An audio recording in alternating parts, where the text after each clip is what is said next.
जय माता दी। नमस्कार। मेरे YouTube चैनल श्रद्धा में आप सभी लोगों का हार्दिक स्वागत है। उम्मीद करती हूँ कि आप सभी सुखी और स्वस्थ होंगे, भगवान की भक्ति में व्यस्त होंगे।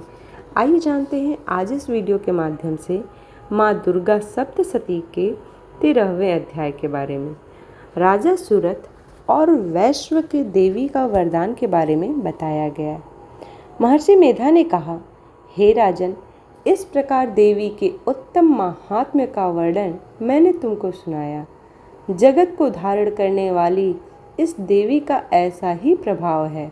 वही देवी ज्ञान को देने वाली है और भगवान विष्णु की इस माया के प्रभाव से तुम और यह वैश्य तथा अन्य विवेकी जन मोहित होते हैं और भविष्य में मोहित होंगे। हे राजन, तुम इसी परमेश्वरी के शरण में जाओ।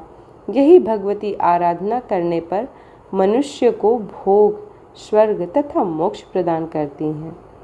मार्कंडेय जी ने कहा, महर्षि मेधा की यह बात सुनकर राजा सूरत ने उन उग्र व्रत वाले ऋषि को प्रणाम किया और राज्य के छिन जाने के कारण उसके मन में अत्यंत ग्लानि हुई और वह राजा तथा वैश्य तपस्या के लिए वन को चले गए और नदी के तट पर आसन लगाकर भगवती के दर्शनों के लिए तपस्या करने लगे।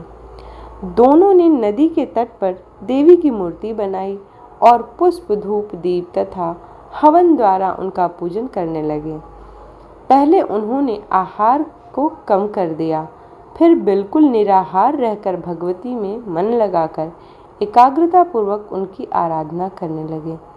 यह दोनों अपने शरीर के रक्त से देवी को बलि देते हुए 3 वर्ष तक लगातार भगवती की आराधना करते रहे। 3 वर्ष के पश्चात जगत का पालन करने वाली चंडिका ने उनको प्रत्यक्ष दर्शन देकर कहा। देवी बोली, हे राजन तथा अपने कुल को प्रसन्न करने वाले वैश्य, तुम जिस वर की इच्छा रखते हो वह मुझसे मांगो, वह वर मैं तुमको दूंगी, क्योंकि मैं तुम पर अत्यंत प्रसन्न हूँ। मार्कंडेय जी कहते हैं, यह सुन राजा ने अगले जन्म में नष्ट न होने वाला अखंड राज्य और इस जन्म में बलपूर्वक अपने शत्रुओं को नष्ट करने के पश्चात अपना पुनः राज्य प्राप्त करने के लिए भगवती से वरदान मांगा। और वैश्य ने, जिसका चित्त संसार की ओर से विरक्त हो चुका था, भगवती से अपनी ममता तथा अहंकार रूप आसक्ति को नष्ट कर देने वाले ज्ञान को देने के लिए कहा। देवी ने कहा, हे राजन, तुम शीघ्र ही अपने शत्रुओं को मारकर पुनः अपना राज्य प्राप्त कर लोगे। तुम्हारा राज्य स्थिर रहने वाला होगा। फिर मृत्यु के पश्चात आप सूर्य देव के अंश से जन्म लेकर सावर्णिक मनु के नाम से इस पृथ्वी पर ख्याति को प्राप्त होंगे। हे वैश्य कुल में श्रेष्ठ, आपने जो मुझसे वर मांगा है वह आपको देती हूँ। आपको मोक्ष को देने वाले ज्ञान की प्राप्ति होगी।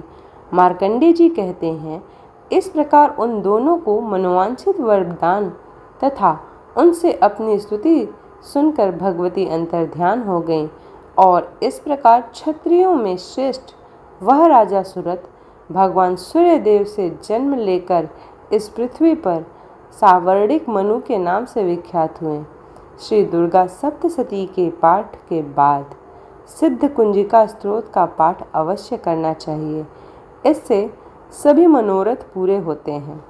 सिद्ध कुंजिका स्तोत्र को संस्कृत में पढ़ने या उनका हिंदी में अर्थ पढ़ना बहुत ही ज़रूरी होता है। उम्मीद करती हूँ कि आज की ये वीडियो आप लोगों को पसंद आई हो। वीडियो पसंद आई हो तो वीडियो को लाइक करें, शेयर करें और चैनल को सब्सक्राइब करें। इसी प्रकार की भक्ति भाव और पूजा पाठ से जुड़ी हुई वीडियोस को प्राप्त करने के लिए चैनल को सब्सक्राइब करना ना भूलें। मिलते हैं अगले वीडियो में, तब तक के लिए जय माता दी।